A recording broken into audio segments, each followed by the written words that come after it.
Consumer awakening mission में आपका स्वागत है। आज हम चर्चा करेंगे टूर एंड ट्रैवल एजेंसीज के द्वारा रेंडर की गई सर्विसेज, जिसको हम कंज्यूमर प्रोटेक्शन एक्ट के अंडर सर्विसेज रेंडर करना मानते हैं।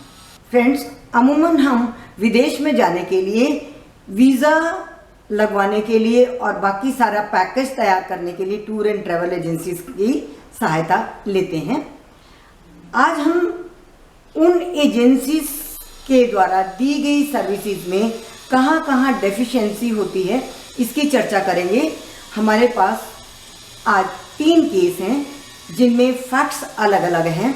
देखना ये है, हर अलग अलग केस में अलग अलग फैक्ट्स होने के कारण अदालतों के ऑर्डर भी सेम नहीं होते। देखना ये है कि किस तरह से किन फैक्ट्स के अंडर कहाँ पर वो डेफिशिएंट हो सकते हैं और कहाँ पर नहीं हो सकते।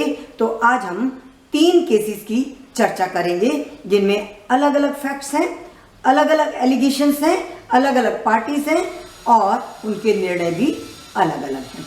तो हमारे सामने नेशनल कमीशन के 2 डिसाइडेड केस हैं और एक केस सुप्रीम कोर्ट का है, जिसके माध्यम से आप जान पाएंगे कि इस मामले में कानून क्या है।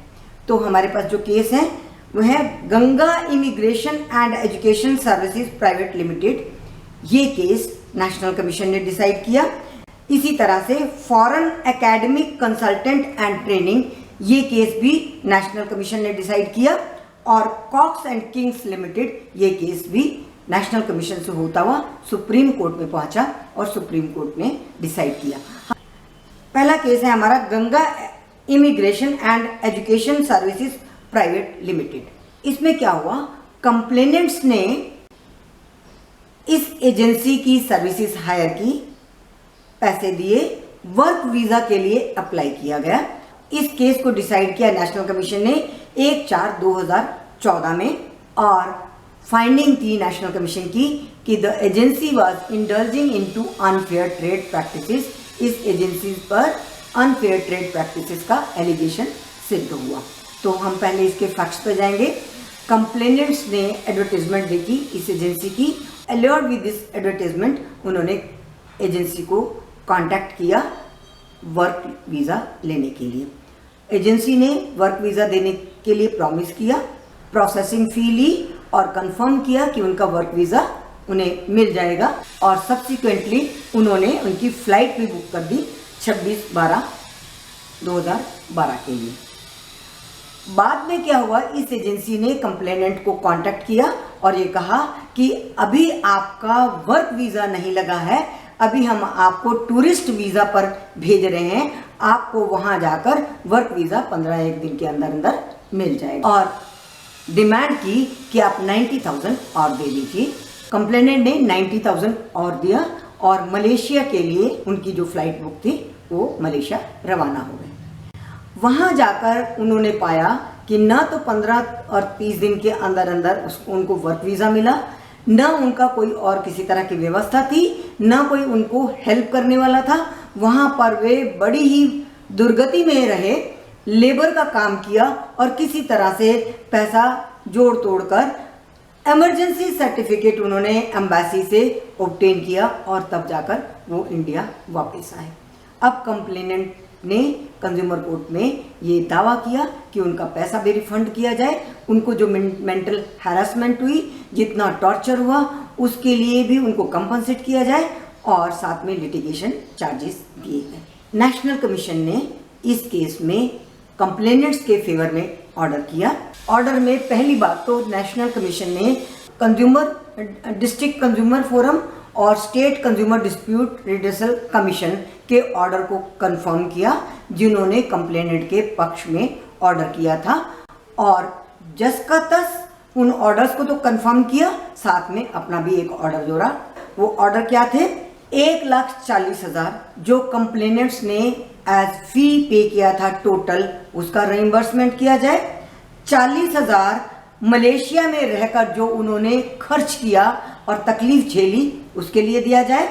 50,000 उनको उनके हैरेसमेंट के लिए कंपनसेट किया जाए और 11,000 कॉस्ट ऑफ लिटिगेशन दी जाए। ये तो ऑर्डर था जो निचली अदालत ने किया था और जिसको नेशनल कमीशन ने कंफर्म किया। Apart from that national commission ने 1 लाख रुपया और भी इम्पोज किया, जिसमें 2 कंप्लेनेंट थे, उनको 25-25 हज़ार उनको दिया जाए और बाकी का 50 हज़ार कंज्यूमर वेलफेयर फंड में जमा कराया जाए। तो नेशनल कमीशन ने न केवल डिस्ट्रिक्ट लेवल और स्टेट लेवल के ऑर्डर्स को कंफर्म किया, बल्कि साथ ही 1 लाख रुपया और भी उस एजेंसी पे इम्पोज किया। तो फ्रेंड्स, इस केस के माध्यम से हम आपको एक संदेश देना चाहते हैं कि जब भी आप अप्लाई करते हैं, एजेंसीज की हेल्प लेते हैं, तो जो फॉर्म वो भरवाते हैं उसको कृपया ध्यान से देख लीजिए। जब उन्होंने फॉर्म भरवाया होगा तो उसमें वर्क वीज़ा के लिए अप्लाई नहीं किया होगा, टूरिस्ट वीज़ा का अप्लाई किया होगा और टूरिस्ट वीज़ा ही आपको मिला।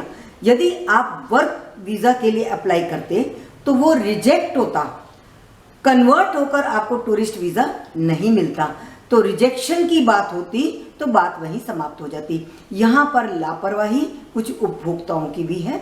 आंख बंद करके सारे फॉर्म साइन नहीं करिए, फॉर्म लीजिए, सबको पढ़िए और आप क्या अप्लाई करें ये जानिए। यहाँ पर क्योंकि मिसलीडिंग था, उन्होंने कहा कुछ था एजेंसी ने और किया कुछ था, इसलिए अदालत ने एजेंसी के विरुद्ध ऑर्डर किया। किंतु हर मामले में ऐसा नहीं होता। आगे हम आपको दूसरे केस की बात बताएंगे जहां पर आप पाएंगे कि कंप्लेनेंट यदि सही इंफॉर्मेशन नहीं देता है तो भी उसको कैसे नुकसान होता है। तो अगला केस जो हम लेंगे वो है foreign academic consultant and training. इस केस में भी नासिक का एक स्टूडेंट था, सुब्रता विश्वास, जिसने कंसल्टेंसी को अप्रोच किया और माइग्रेशन टू न्यूजीलैंड के लिए वीज़ा अप्लाई किया। वीज़ा नहीं मिलने पर कंज्यूमर कोर्ट में गए स्टूडेंट, कंज्यूमर कोर्ट ने उनके मैटर को रिजेक्ट किया। महाराष्ट्र के state consumer dispute redressal commission ने भी उनके मैटर को रिजेक्ट किया और मैटर आपके नेशनल कमीशन में आया। नेशनल कमीशन ने एजेंसी को डेफिशिएंट इन सर्विसेज पाया और 1000 न्यूजीलैंड डॉलर वापस करने का ऑर्डर किया। इसमें भी एजेंसी का ही दोष था, प्रॉमिस किया और प्रॉमिस के अकॉर्डिंगली उनको सर्विसेज नहीं दी। अब हम आएंगे एक और केस के बारे में। कॉक्स एंड किंग्स एक बहुत ही मशहूर एजेंसी है। इसमें 3 महिलाओं ने वीज़ा के लिए, ऑस्ट्रेलियन वीज़ा के लिए अप्लाई किया। इनका एलिगेशन ये है कि इन्होंने जनवरी में अंशुल खरे को कांटेक्ट किया, अंशुल खरे छुट्टी पे चले गए और 3-2 तक कुछ भी नहीं हुआ। फिर उनको बाद में उनका एप्लीकेशन डाला गया और डिले हुआ लगभग 22 दिन का। पहला एलिगेशन तो इनका ये था कि 22 दिन के डिले के बाद उनके पूरे एप्लीकेशन को प्रोसेस किया गया।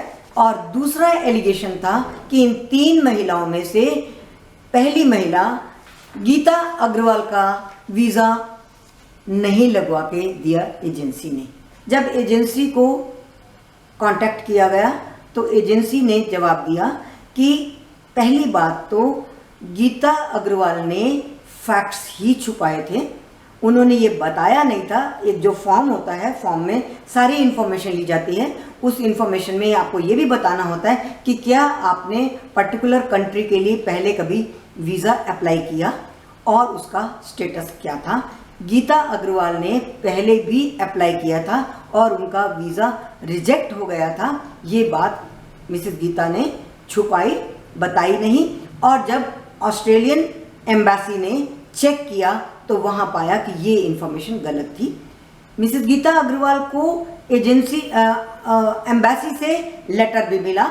लेटर में ये पूछा गया कि आपने ये इन्फॉर्मेशन जो दी है वो गलत है, तो आप बताएं कि आपने ये इन्फॉर्मेशन छुपाई क्यों, या आपने तो पहले वीज़ा अप्लाई किया था, वो रिजेक्ट किस कारण हुआ। इसका जवाब मिसेस गीता अग्रवाल ने नहीं दिया। उसके बाद एक और लेटर एम्बेसी से आई जिसमें उन्होंने रिजेक्शन का कारण बताते हुए, जिसमें एम्बेसी ने, ऑस्ट्रेलियन एम्बेसी ने इसी फैक्ट्स को कंसील करने के लिए कारण बताते हुए उनका वीज़ा रिजेक्ट किया और वो रिजेक्शन का लेटर जब एजेंसी के पास आया तो उन्होंने ये बात इन्फॉर्म की गीता अग्रवाल को।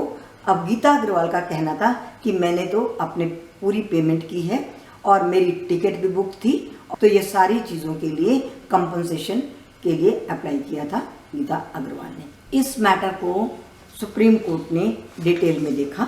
एम्बेसी से गीता अग्रवाल को मिली लेटर्स को भी पढ़ा। आपने कंसील किया मैटर, फैक्ट्स छुपाया और फिर उसके बाद आपको 3 साल तक अप्लाई न करने के लिए कहा गया था। गीता अग्रवाल ने एक अच्छी कंपनी की रेपुटेशन को भुनाने की कोशिश की, कॉक्स एंड किंग के माध्यम से फिर से अप्लाई किया। वो 3 साल से पहले अप्लाई किया गया था और फैक्ट्स भी छुपाया गया था। इन सारे लेटर्स को ध्यान से देखते हुए पढ़ते हुए सुप्रीम कोर्ट का ये ऑर्डर था कि इसमें एजेंसी की कोई डेफिशिएंसी नहीं थी। देखिए यहाँ पर एक बात समझ लीजिए, आपको ये एजेंसीज केवल फैसिलिटेट करती हैं, सारे रूल्स रेगुलेशन के तहत ही आपका काम होगा। केवल और केवल काम इन एजेंसीज क्या होता है, आपके सारे डॉक्यूमेंटेशन करना, प्रोसेसिंग करना, आपको फैसिलिटेट करना, आपके फॉर्म्स भरवाना और एम्बेसी तक पहुंचाना, सारे काम ये एजेंसीज करती हैं। किंतु जो उनके रूल्स एंड रेगुलेशंस हैं उनमें यदि कुछ डेविएशन होगा, आप यदि उन नियमों का पालन नहीं करेंगे या आपकी इंफॉर्मेशन कहीं गलत होगी तो उसमें deficiency on the part of agency नहीं होगी, वो एक तरह से नियम का पालन करना होगा। तो फ्रेंड्स, आज हमने 3 केसेस डिस्कस किए जिसमें जहाँ कहीं पर एजेंसी की गलती होती है वहाँ पर तो वो डेफिशिएंट होंगी, जैसा कि पहले के 2 नेशनल कमीशन के ऑर्डर्स में पाया गया। किंतु जहाँ पर एजेंसी की गलती नहीं होती, आप ही ने कुछ फैक्ट्स छुपाए होते हैं, एजेंसी आपके फैक्ट्स को वेरीफाई नहीं कर सकती है। फैक्ट्स तो इज नोन टू यू, वो सेव केवल आपकी जानकारी में है, उसको प्रोसेस करना एजेंसी का काम होता है। इसलिए ऐसी स्थिति में जहां पर नियम आड़े आता है और एम्बेसी या कोई भी कंट्री आपके वीज़ा को रिजेक्ट करती है तो उसमें डेफिशिएंसी नहीं पाई जाएगी। तो फ्रेंड्स, बने रहिए हमारे साथ। हमारे चैनल को यदि आपने अभी तक सब्सक्राइब नहीं किया तो सब्सक्राइब कर लीजिए और आइकन बेल को अवश्य दबा दीजिए ताकि आपको हमारे नोटिफिकेशन मिलते रहें और आप हमारे इन वीडियोस को फर्दर सुन सकें। हमारे वीडियोस को अधिक से अधिक शेयर करिए, पसंद हो तो लाइक करिए। Thank you very much.